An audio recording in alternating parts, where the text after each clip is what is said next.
So with that, I would like to introduce Dr. Mucahit Kochan, faculty member in finance at Governor State University. And with that, I'll turn that over to you. I'm going to stop my share and then I'll allow you to share your screen. And if you have any questions along the way, you're welcome to type them in the chat. This session is being recorded. And if you'd like to ask a question, you can raise your hand in the participant list as well.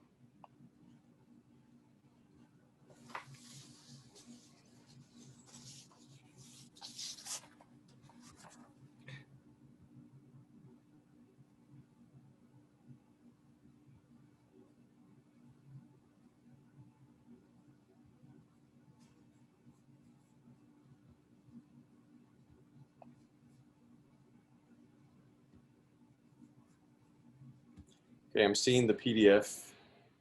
Okay. If it's what you're planning to show. Okay, I'll turn that over to you. You're welcome to start. So let me try with the PowerPoint. It may be better. Just a second.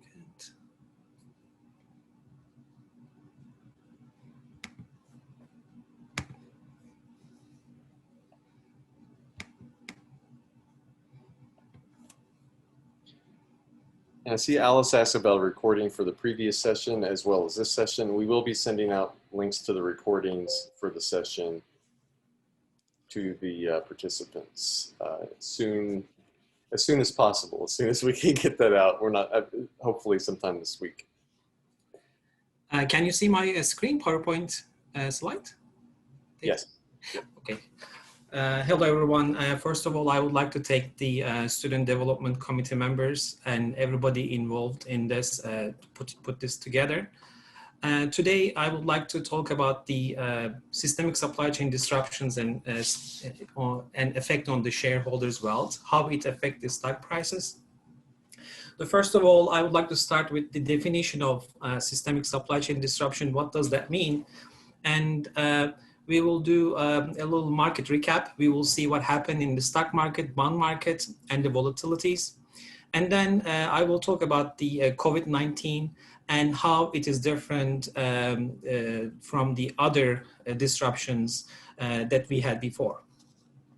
And then I have a research, my co-author is Chidam Gönül, my wife, and we are writing a paper on the international trade exposure and the stock returns, and I would like to share some of my results with you. At the end, I will have some closing remarks, and I'll talk about the future outlook. And then during, especially, actually, I want to tell you this, that you don't need to wait till the end of the presentation. If you have any question, please ask, and we can do like a conversation type here.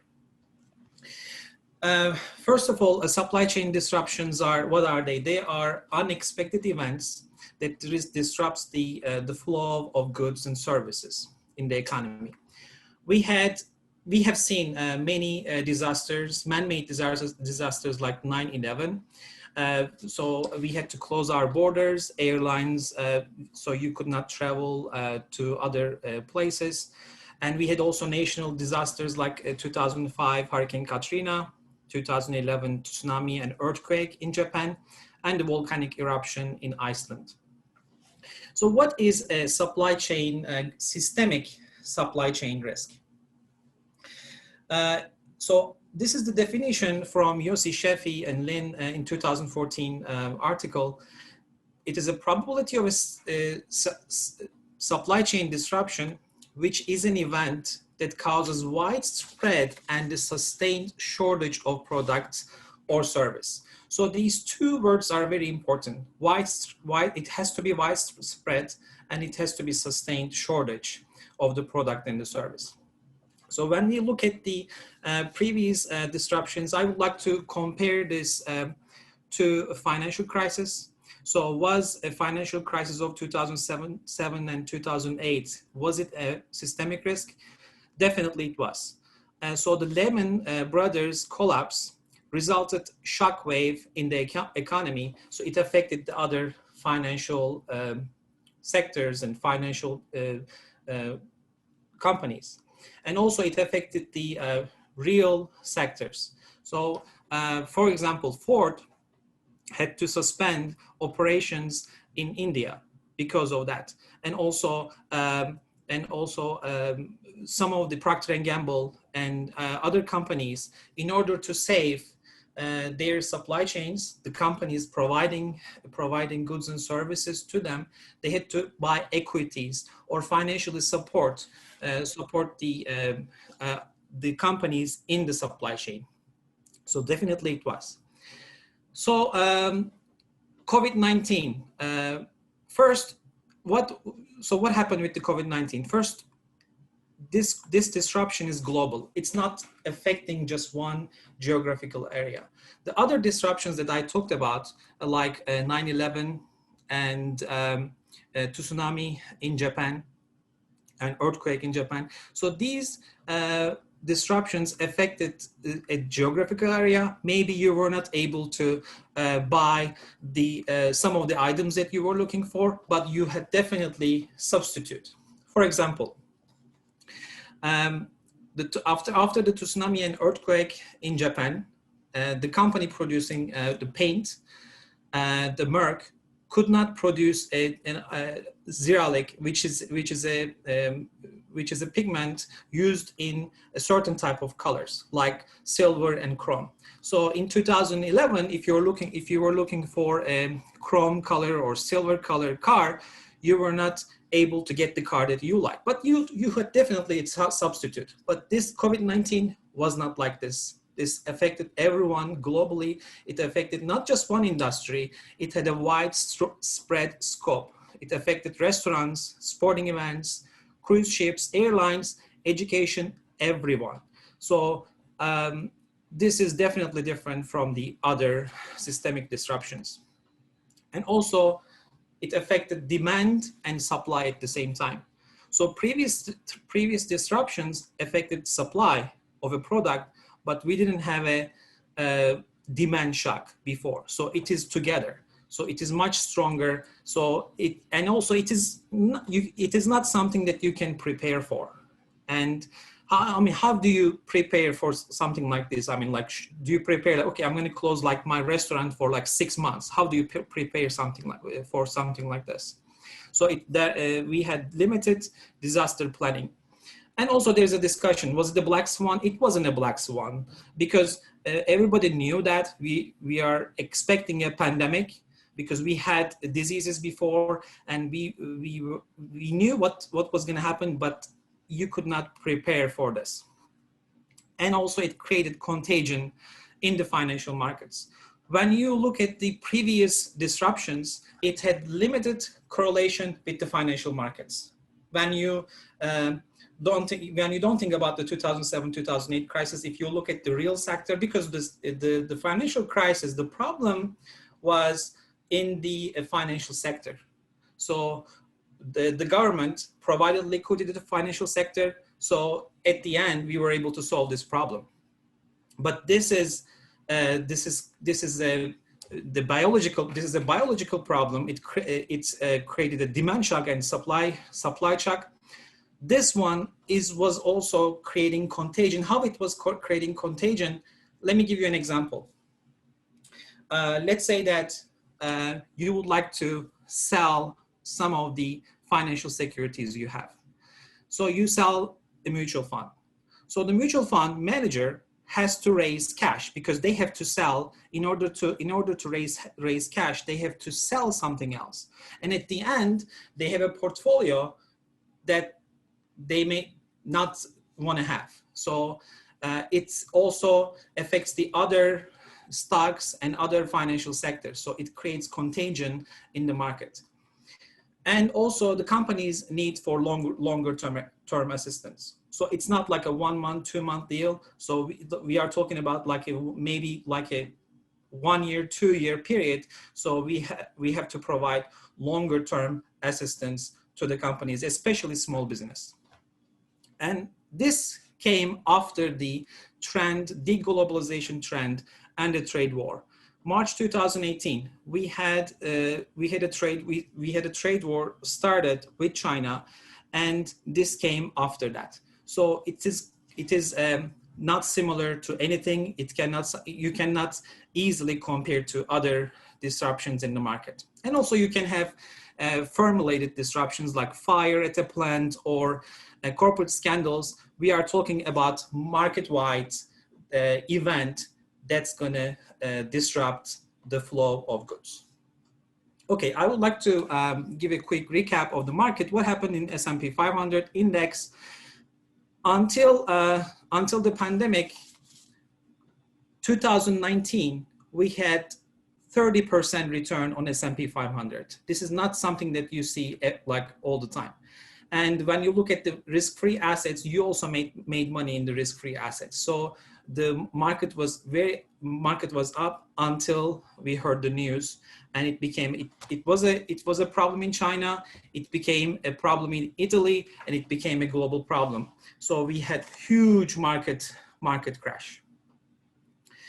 So if you look at, so just to give a perspective, these are the worst daily stock moves in the market in the history. So the first one was 1987 crash.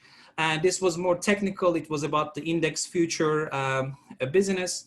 So in this list, now we have 2 worst stock moves from the COVID-19. This is March 16, and this one is March 12. 12.93% down, and the other one is 9.99%. These are the best daily stock moves. So it means that if you sold your stocks these days, you lost a return on this. So it means that market recovered quickly, and when there's a crash, the market went up. So this tells us that we have to be careful. We should not panic. So if the market is going down, it doesn't mean that you should sell all of your investments, because it pays to be patient in this type of market. We have huge volatility. Speaking of volatility, VIX index is an index that we use to measure fear in the market. For the last 10 years, we had very low volatility, and the stock market was going up until the 2019, 2020 market crash. And here's another information from the markets. This is the difference between 10-year treasury and the 2-year treasury yields. So what does that mean? So in normal times, as an investor, when you invest for longer periods, you will expect a higher rate of return than a 2-year period, because you're lending for 10-year periods. But before the recessions, when the market participants are expecting a recession, they tend to buy longer term maturity securities. So the yield for 10-year maturities will be less when more people are buying these securities. So this chart is showing the difference between 10-year treasury minus the 2-year treasury bills. If you look at this, for the last decade or so, every time the 10-year is less than the 2-year, within 1, 2, or 3-year period, we had a recession, more often than not. So just before the market slowed down, people were expecting a recession slowing down economy. And we saw the same thing in the corporate bond market. The yields went up, the riskiness of the corporate bonds went up. Not everybody was affected similarly. So this is a chart showing Zoom, Peloton, which is a home fitness company, Wyndham Resorts, and the Carnival Cruise Line. Zoom provided more than 556% return. So it means that if you had $1,000 investment, it became more than $5,500. Peloton was another winner, 233.69%. And also we have losers. Wyndham is interesting because they have high revenue exposure in China, 19.29%, and of course Carnival Cruise Line. If you look at the sectors, energy was down. This is the worst period, which is between February 24th and March 20th. Energy sector went down 74.5%. So as someone driving car, it may make you happy that you're able to buy a cheaper gasoline, but it's not good for the economy. This is an indication of slowing down economy. So the energy went down 74.5%. Financial sector also was affected, and people were scared of liquidity crisis in the financial sector because corporate debt levels were high. So if we have so many defaults in the real sector, it could create problem in the financial sector. Here, there is a pandemic we had at the beginning of the 20th century, Spanish flu. We can compare this pandemic to Spanish flu. So in the Spanish flu, 675,000 people died, and 50 million people died in US, 675,000 people died in US, and 50 million worldwide. And 500 million people were infected, which is like 1/3 of the world population that time. So the recent numbers here, 211,000 deaths, 1.05 million worldwide. So Spanish flu, by the way, this name has nothing to do with the, where the virus is coming from. During that, this was the wartime. It came at the end of the World War I. Spanish flu started right around here, and flu ended right here. And this is the reaction, market reaction of index, and this is in real terms. So as we see here, we cannot call this as a market crash. Why? Because first wave of the Spanish flu in spring 1918 occurred during the last stages of World War I. And the market was already down. And agriculture and the manufacturing accounted 61% of the employment then, as compared to 10% now. And people are traveling more compared to that time. So this is my research that we are writing with my wife. Here in this research, I am looking at the impact of international trade exposure on stock returns. These are the important dates of COVID-19. December 31st, 2019, first cases were detected in Wuhan, China. And January 2nd was the first trading day. So Sunday, February 23rd, Italy placed a strict lockdown for more than 50,000 people. And March 23rd, Federal Reserve Board announced extensive new measures to support the economy. So how did I measure the revenue exposure and the import exposure? I used a database called Panjiva database from S&P Capital IQ. Different than current literature, I am using containerized freight imports. These are measured in 20-foot equivalent units. So not everything is standardized. So this Panjiva is standardizing like car manufacturing companies or different industries that doesn't use standardized items. And I use also revenue exposure, which is the revenue from China divided by the total revenue. And leverage also very important. And the cash to assets are important, given that our supply chains are, we are not holding inventory anymore. So we are exposed to different types of risks. If there is a market crash or different type of disruption in other geographical areas, it's affecting the company. So the cash holdings are very important as an insurance. These are the shipments from China, shipment volumes. This database starts in 2015, and so we can ignore this beginning period, but we see something interesting here. The volume from China to US went down after the trade war. So we had the COVID-19 around here. So the trade war affected these companies huge that trades with China. So I wanted to see what is the effect of COVID-19 on the stock returns.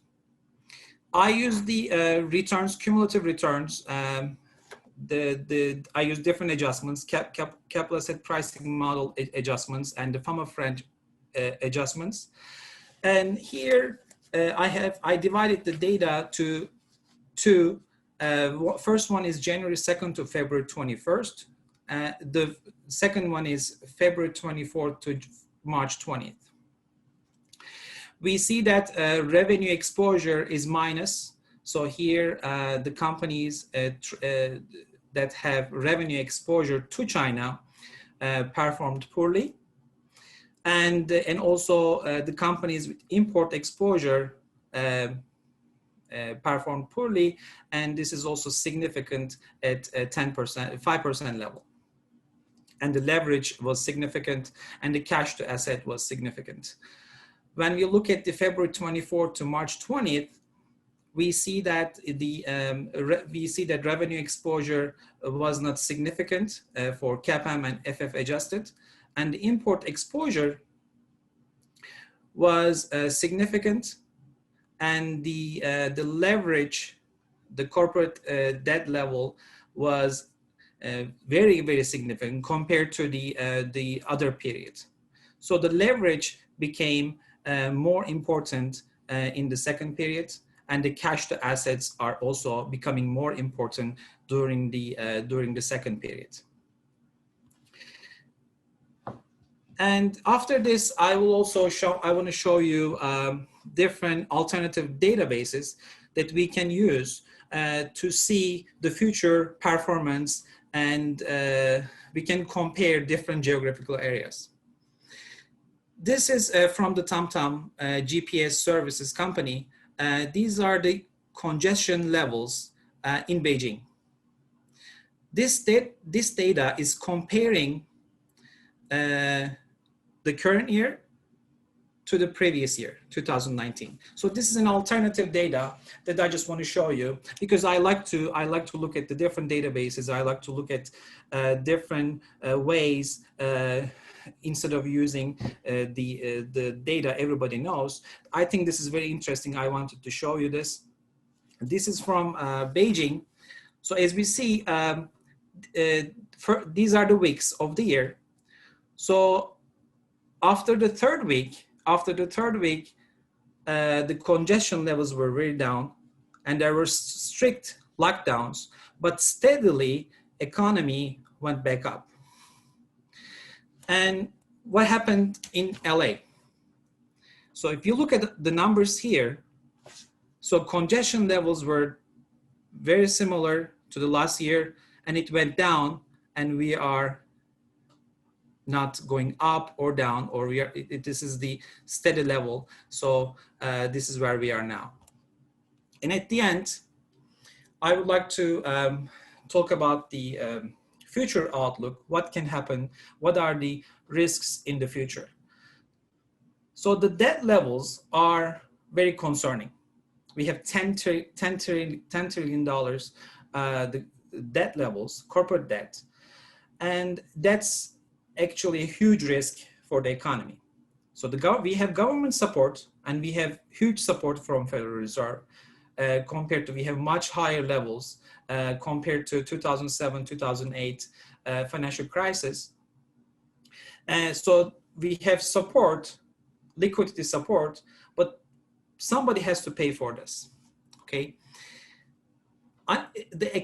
Inflation risk also, I think, comes from the oil prices.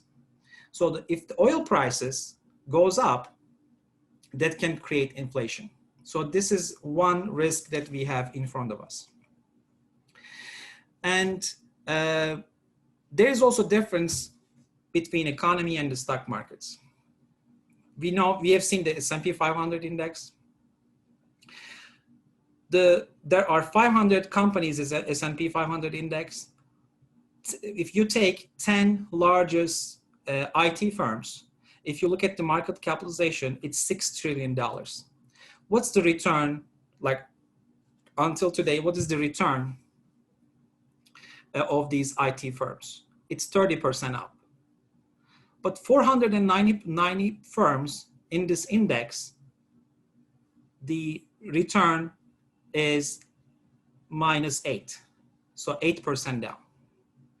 So we have to analyze the numbers more carefully. So S&P 500 is a market value weighted index. So we have to be careful when you look at the S&P 500 numbers and make decisions on the health of the economy. And also this COVID-19 came after the trade war. So the companies can normally hedge their foreign operations using operational hedge, or alternatively, they can do financial hedge. So for operational hedge, what they can do? They can, if they are selling products overseas, they have exchange rate risk. But if they cannot, if they don't manage their risk different way, alternatively, they can buy the inputs in the geographical area that they are selling, so they can minimize the exchange rate this way.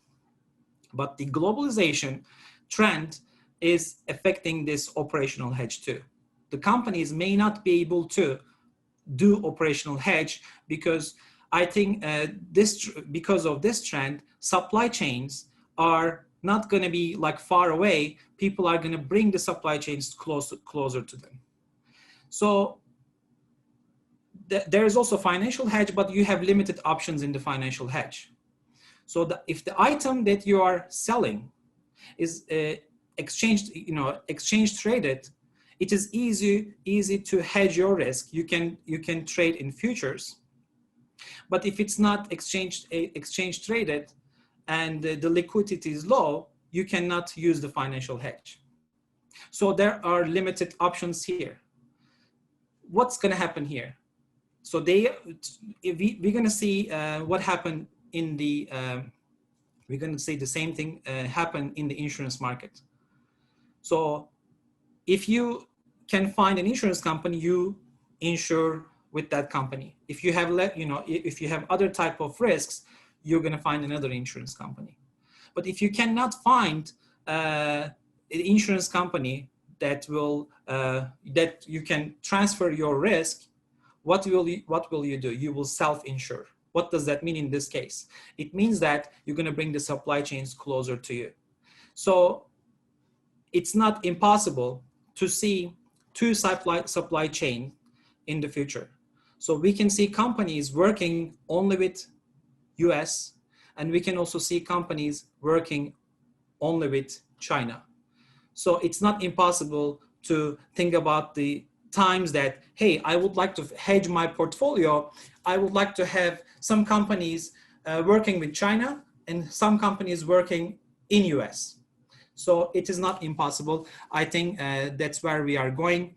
And the supply chains are not, so some companies were able to move their operations from China to other locations. But I think what we are seeing in the market is the effect of the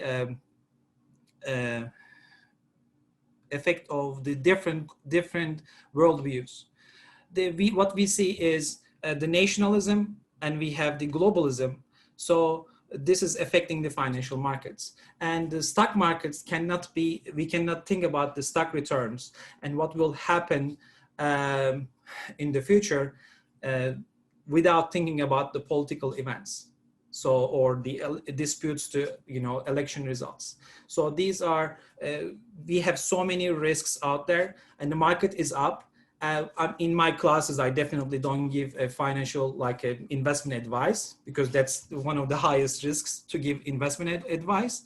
But definitely it may be a good time to manage your portfolio and maybe put some risk-free assets in the portfolio rather than going full 100% stocks.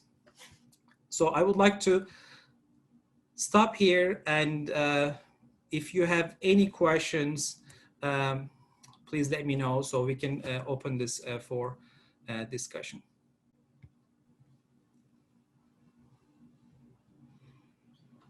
I'd like to start with a question that I have, and it also connects back to the keynote on supply chain as well.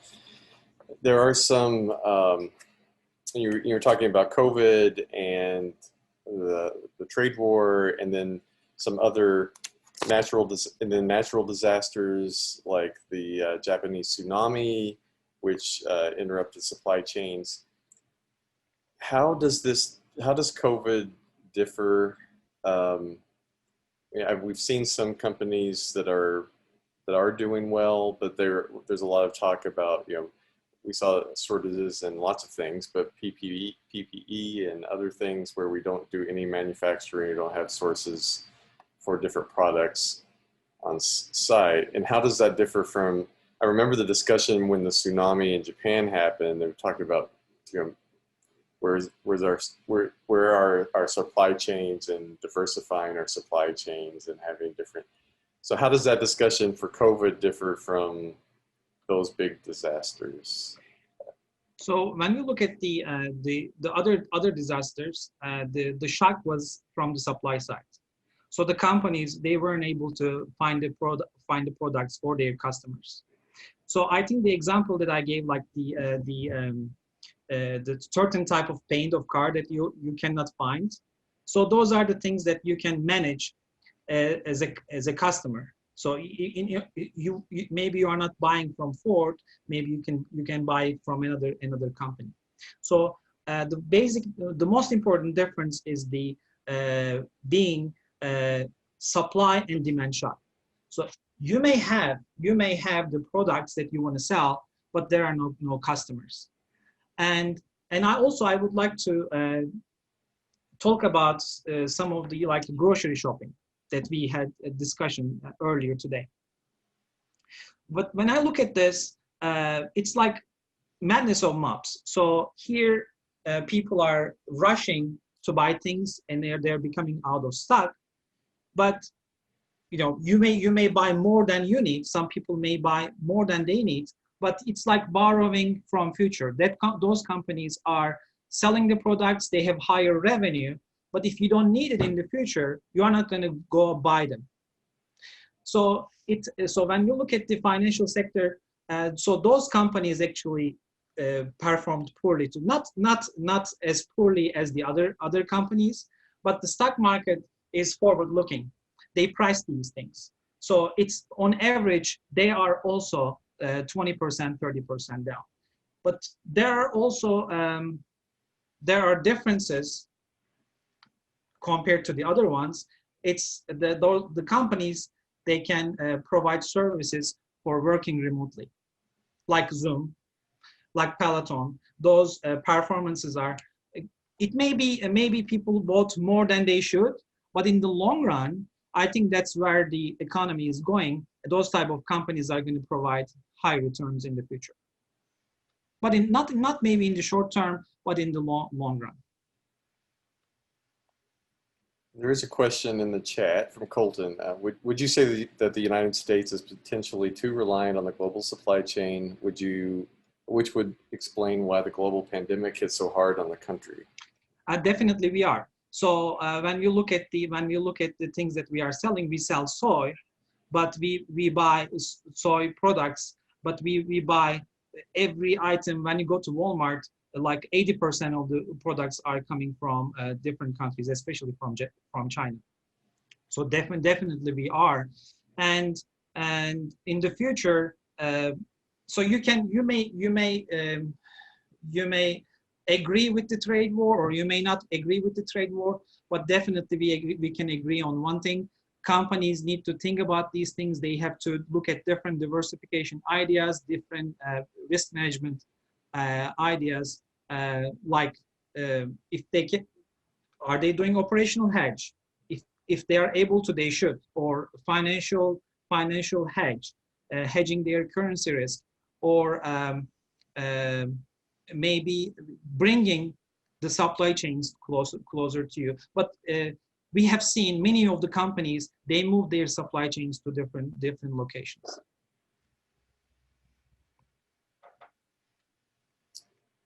And just a few comments. Thank you. Thank you. And any other questions before we close out this session? Hi, this is Siobhan. I have a quick question, and I was typing it, but I figured since I can just unmute, I'll ask. Thank you. So, do you anticipate the supply chain anticipating a shock or anticipating what's to come? Because, they're kind of saying that, well, with flu season hitting and there's going to be another wave of COVID around, I guess, the Thanksgiving holiday, and then we'll be going into Christmas break. And so at that point, we've been kind of in this space since March, and we've seen how,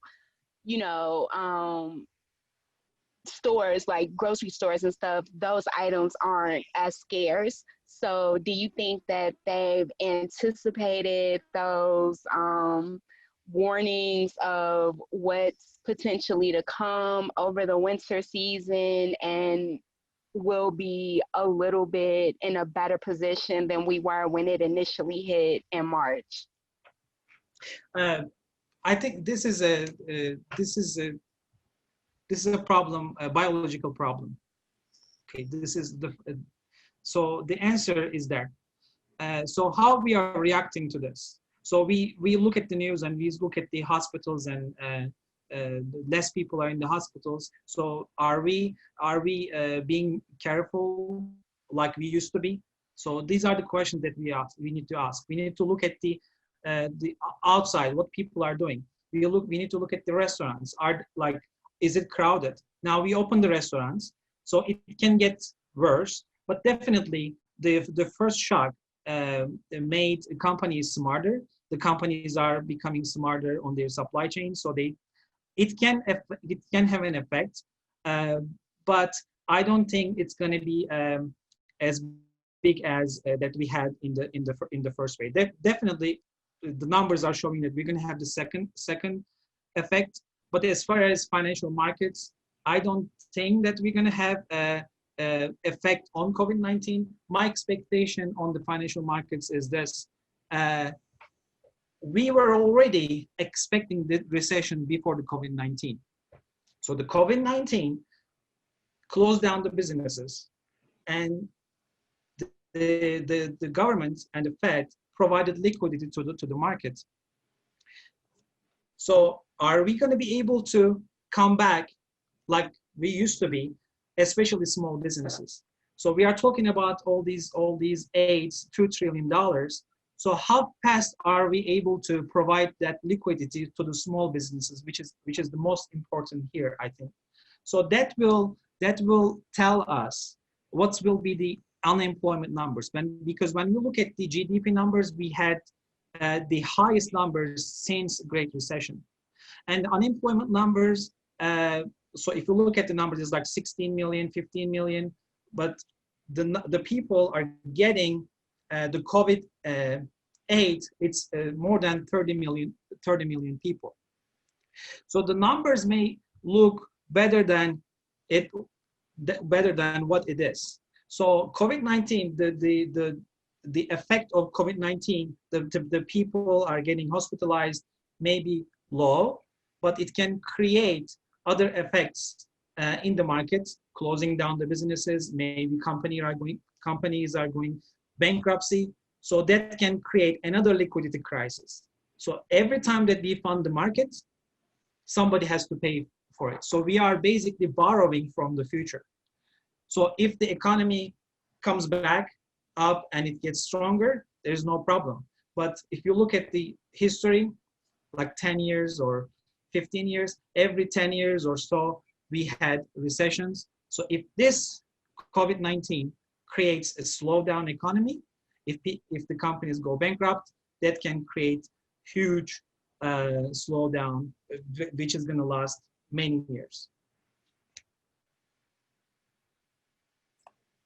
Any final questions? I do have a quick question if you have time, Mucahit. Sure. There was something that Rick was talking about in the first presentation about getting a vaccine. And he was talking about the supply chain implications of getting a vaccine and making sure that it can be shipped all around the world quickly. How do you see this affecting the financial markets, say assuming a viable vaccine is available, say in January or something like that? Do you anticipate like a very swift economic recovery, or do you think that it will again be something disabling instead? People's behavior is going to change pretty dramatically once the vaccine becomes available, possibly, maybe not. I'm just curious as to what your predictions are. Right. I think the biggest risk that we have is, we have the news about the vaccine. I think the biggest risk we have is the election results in front of us. I think that will decide in the short term what will happen to the stock prices. So the markets are very efficient. So whenever they hear news, the market anticipates that news, and the stock price moves quickly. So there are questions about the vaccine. So how effective it's going to be. So who's going to produce like these type of things. So these are big questions that we don't know the answer. So we cannot tell for sure what will be the like a short-term or longer impact. But what I can say is this: every news that we hear, it's already anticipated in the market, but many people are also saying that this can create a slowdown until the 2021. So we don't know. So like I said, this is a biological problem. I don't know what will happen. If as soon as we hear the news that there's a vaccine and everybody can get this affordable or like for free, definitely stock price, it will have a positive effect in the stock prices, but I don't think it's going to be much because the valuations were high before the COVID-19. It was a huge market crash. Then we had liquidity support. We are back up again. So the valuations are high. So I don't think that the stock prices are going to move like it used to in 2019. So there are so many risks out there, and the market is pricing those risks. And the vaccine may help, but it may not help that much. You said something very compelling there just a minute ago, that you think that the market return or not return is that the election is going to have the strongest impact. Which way do you think it'll go depending on who's successful? So market generally, so when you compare Democrats versus Republicans, market generally likes Republican election results. Okay, this is just the market in the history. If we look at the papers published, so the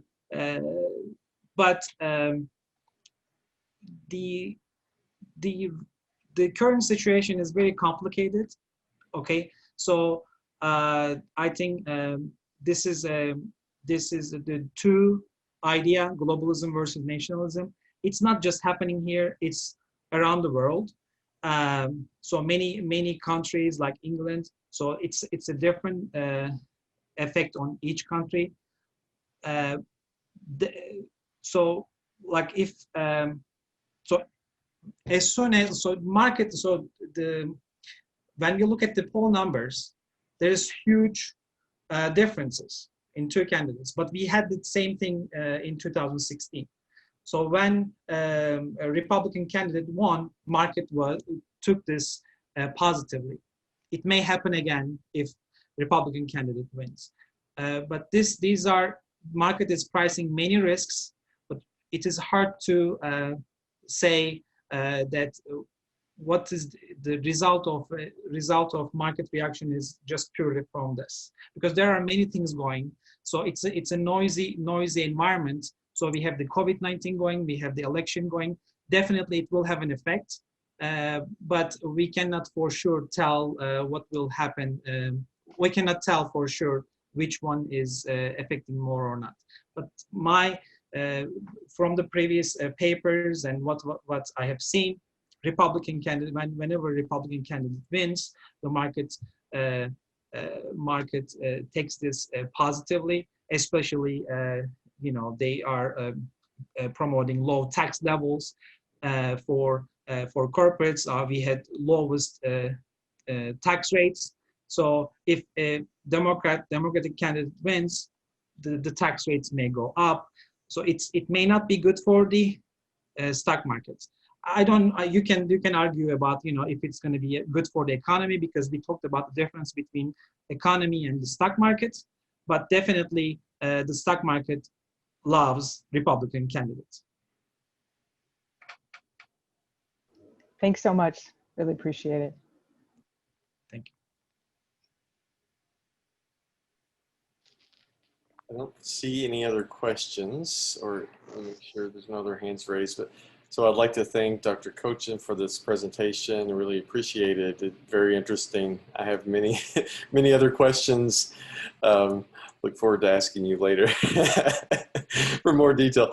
So with that, this closes our second breakout session for our first day of business week. So we do have a couple other events happening tomorrow for any students who are still on the line. Just want to make sure you're aware that tomorrow at 2 p.m. So we have a career fair, career and internship fair for students and alums.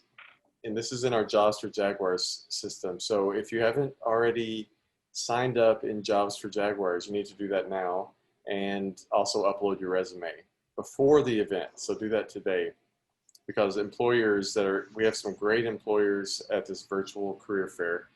They will have access to your resumes in advance. We also have an event tomorrow night where we're with alumni. We have 3 alumni we're inducting into our Hall of Achievement. And we also have another speaker, Howard Tolman, who you may have heard of as an entrepreneur and former CEO of 1871 in Chicago, which is one of the big tech incubators in the country. So Howard Tolman, we have 3 great alumni we're inducting, and that's tomorrow night at 6. So for the virtual career fair, make sure you're there at 2 p.m. at the beginning. We have it scheduled for 2 hours, but want to make sure that you show up at the beginning of the fair. And with that, thanks everyone for participating. Look forward to seeing you next time. Thanks. Thank you. Thank you, everyone.